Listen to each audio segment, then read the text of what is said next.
जय हिंद साथियों। स्वागत है आपका के एम सिंह स्टडी चैनल पर। जैसे कि मैंने आपको बताया था कि आज हम पढ़ेंगे बौद्ध धर्म। तो आज आधा चैप्टर आज चलेगा, आधा कल चलेगा। इसके नोट्स आपको मेरे टेलीग्राम चैनल पर मिल जाएंगे और जाके अपना उन एक बार वीडियो को सुन लेना, फिर उसके बाद में जाके नहीं नोट्स को पढ़ लेना, जाके नहीं टेलीग्राम चैनल से पढ़ लेना। और उसके बाद में बौद्ध धर्म से अगर आपका कोई डाउट हो तो कोई भी डाउट बचेगा नहीं आगे से। जैसे कि बौद्ध धर्म, इन बौद्ध धर्म जन्म, महात्मा बुद्ध का जन्म 563 बीसी में लुम्बिनी नेपाल में हुआ था। इनकी मृत्यु 483 बीसी में कुशीनारा में हुई थी। पिता का नाम इनका शुद्धोधन था। ये शाक्य कुल थे, शाक्य वंश से थे। माता महामाया कोलीय वंश की थी। इनकी माता जी जो थी महामाया, वो कोलीय वंश से थी। इनका मूल नाम था वो सिद्धार्थ था, मूल नाम इनका सिद्धार्थ था। पत्नी का नाम था जो वो यशोधरा था। इनका एक पुत्र था जिसका नाम था राहुल। और इनका इनकी माता जी बचपन में ही ख़त्म हो गई थी। उसके बाद इनका लालन पोषण जो किया था इनकी मौसी ने किया था। इनकी मौसी का नाम प्रजापति गौतमी था। इन्होंने 29 वर्ष की आयु में गृह त्याग कर दिया था। उस गृह त्याग की घटना को हम महाविनिष्क्रमण कहते हैं। इनके पहले गुरु थे जो अलार कलाम थे, जो सांख्य दर्शन की शिक्षा दी थी इन्होंने जो फर्स्ट गुरु थे जो अलार कलाम थे, इन्होंने सांख्य दर्शन की शिक्षा दी थी इन्हें। और जो दूसरे गुरु थे वो रामपुत्र थे, जिन्होंने इन्हें योग दर्शन की शिक्षा दी थी। जो दूसरे गुरु थे वो रामपुत्र थे, इन्होंने योग दर्शन की शिक्षा दी थी। इनका सारथी था चन्ना और इनके घोड़े का नाम था कत्थक। ये इनका इंट्रोडक्शन है पूरा। इंट्रोडक्शन से करीब कोई भी वनडे एग्जाम में, जैसे छोटे छोटे रेलवे ग्रुप डी और UP SSC में पूछ लेते हैं, तो इससे बाहर कोई सवाल जाएगा नहीं। अब हम पढ़ेंगे इनकी यात्रा। इन्होंने बौद्ध धर्म यानी इन्होंने सन्यासी जीवन को अपनाया और उसे अपनाने के इनके 4 दृश्य थे। अपने रथ पर चन्ना के साथ ये जा रहे थे। इन्होंने एक बूढ़ा आदमी देखा, एक बीमार व्यक्ति देखा, एक शव यात्रा देखी और एक सन्यासी देखा। इन्हीं 4 तथ्यों के ऊपर इन्होंने सन्यासी जीवन को यानी परमो सुख पाया। परमो सुख। अनोम नदी के किनारे सिद्धार्थ ने अपने राजसी वस्त्र त्याग दिए थे। यानी अनोम नदी के किनारे इन्होंने अपने राजसी वस्त्रों को त्याग दिया और सन्यासी का रूप धारण कर लिया। उरुवेला में 5 साधक जो इनके साथ साधक, उरुवेला में जो 5 साधक मिले थे, इनके मित्र बने थे, जो कौंडिन्य, बप्पा, भादिया, मानाया और अस्सागी। इन्हें ज्ञान प्राप्ति हुई थी वो बोध गया में हुई थी, पीपल के वृक्ष के नीचे निरंजना नदी के तट पर 35 वर्ष की आयु में। पहले शिष्य थे इनके जो थे मल्ली और तपस्सु थे। इनके पहले शिष्य का नाम मल्ली और तपस्सु था। ज्ञान प्राप्ति के बाद परिवर्तन इन्होंने सिद्धार्थ नाम था, उसे बदल के महात्मा बुद्ध कहलाए। उरुवेला नदी को उरुवेला का नाम बदल करके बोध गया हो गया। पीपल का वृक्ष का नाम बदल कर बोधि वृक्ष हो गया था। ये इनके ज्ञान प्राप्ति के बाद हुआ था। उरुवेला में अग्निहोत्री नाम के ब्राह्मण को इन्होंने शिक्षा दी थी। उरुवेला में अग्निहोत्री नाम के ब्राह्मण को इन्होंने शिक्षा दी थी। फिर उसके बाद ये बोध गया थे सारनाथ पहुँचे, बौद्ध संघ की स्थापना की। पहला सार्वजनिक उपदेश धर्मचक्र प्रवर्तन कहलाता है। जो इनका पहला उपदेश था वो धर्मचक्र प्रवर्तन कहलाया। फिर उसके बाद ये मगध चले गए। मगध में इनकी मुलाकात राजा बिंबिसार से हुई।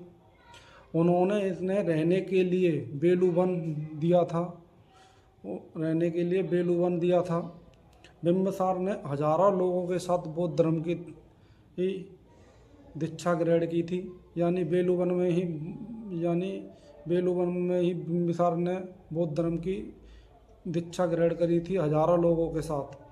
महात्मा बुद्ध अपने घर लुम्बिनी गए और जहाँ उसके बाद मगध के बाद महात्मा बुद्ध अपने घर लुम्बिनी गए।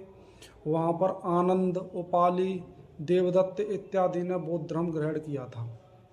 यानी लुम्बिनी में भी इन्होंने आनंद, उपाली और देवदत्त ने बौद्ध धर्म ग्रहण किया था।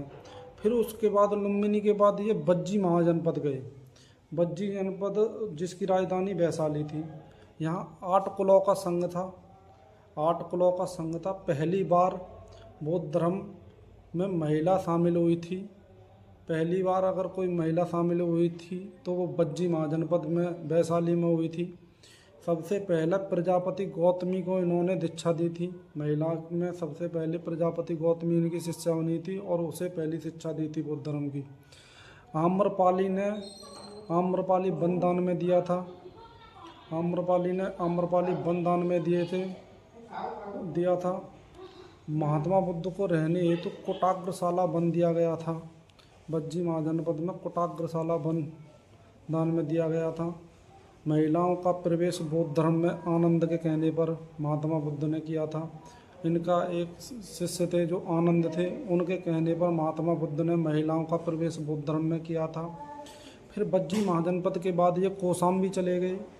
कौशाम्बी में इनकी बौद्ध धर्म यानी इनकी यात्रा में उदयन, कौशाम्बी में इनकी राजा उदयन से भेंट हुई।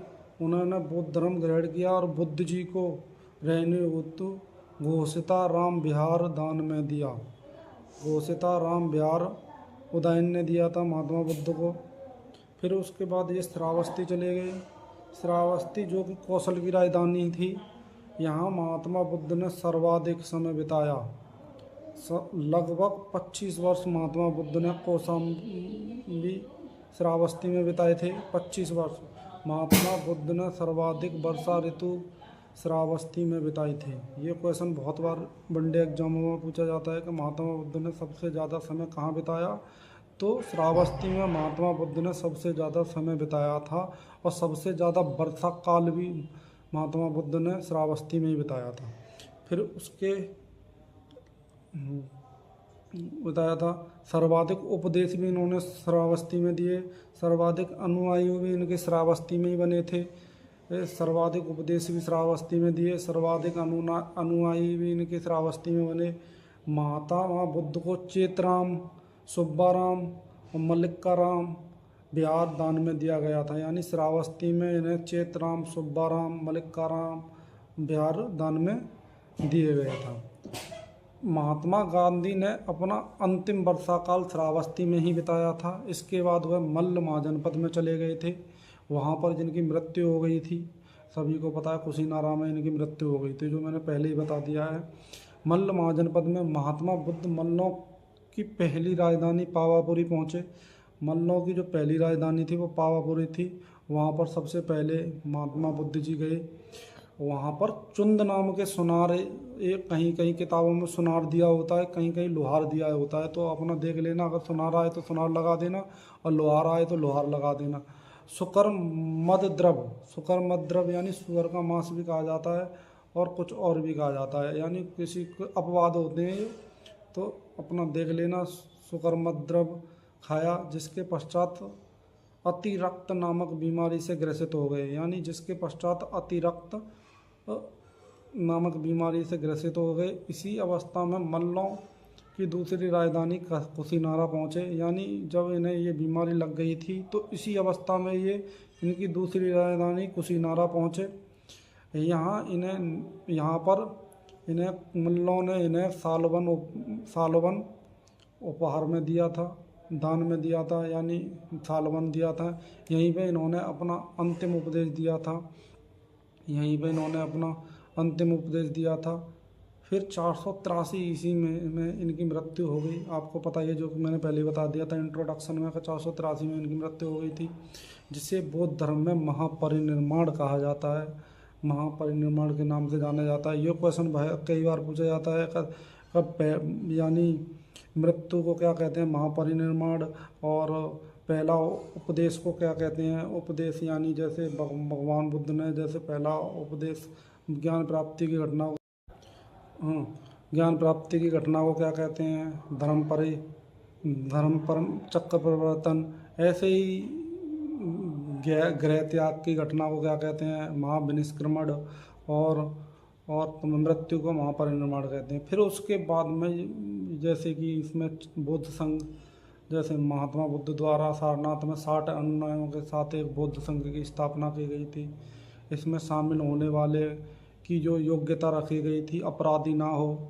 जो योग्यता थी बौद्ध धर्म में, जो शामिल होने की जो योग्यता थी, उसमें ये एक था, पहला पॉइंट था कि कोई भी आदमी अपराधी ना हो, किसी भी सामाजिक बीमारी से ग्रसित ना हो, किसी का कर्ज ना हो, यानी कर्जदार ना हो, और 15 वर्ष से अधिक आयु हो, यानी 15 वर्ष से ऊपर की आयु का होना चाहिए। ये इसके 4 पॉइंट थे योग्यता के। और मृत्यु के उपरांत किसी को अपना उत्तराधिकारी नहीं बनाया। फिर उसके बाद बौद्ध धर्म के सिद्धांत के इसके 4 आर्य सत्य क्या थे? जैसे दुख, संसार में दुख ही दुख है। नंबर 2, दुख समुदाय, दुख का कारण अवश्य है। नंबर 3, दुख निरोध, हर दुख का निवारण अवश्य है, जैसे ज्ञान हर दुख का निवारण है। और दुख निरोधगामिनी प्रतिपदा, माने निवारण का मार्ग क्या है? यानी मोक्ष, अष्टांगिक मार्ग थे।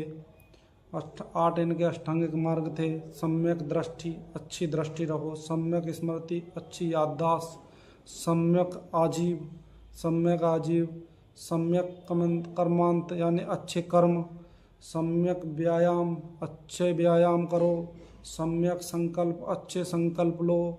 सम्यक समाधि, अच्छी समाधि। सम्यक वाणी, अच्छी वाणी बोलो, दूसरों से अच्छी वाणी बोल लो। ये इनके अष्टांगिक मार्ग थे।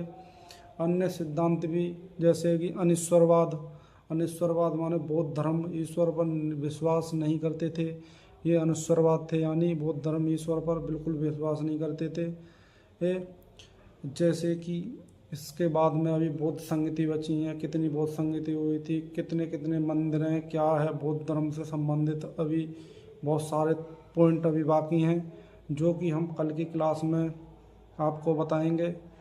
और जैसे कि जो मैं आपको पढ़ाया करूँ, इसे एक बार सुन लो, फिर उसके बाद में टेलीग्राम पे जाके नहीं है, इसकी PDF नोट्स आपको डेली मिल जाएंगे। हर चैप्टर के मेरे हैंड रिटन नोट्स हैं, इन्हें जाके नहीं एक बार सुनने के बाद ऐसे पढ़ लो, आपका हर चैप्टर एक बार क्लियर हो जाएगा। आपको कोई भी किताब या कुछ भी पढ़ने की ज़रूरत नहीं है। आप जैसे टेलीग्राम पे इसके आपको मिल जाएगी PDF। थैंक यू, जय हिंद। आप कल शाम को इसका दूसरा पार्ट आएगा। जय हिंद।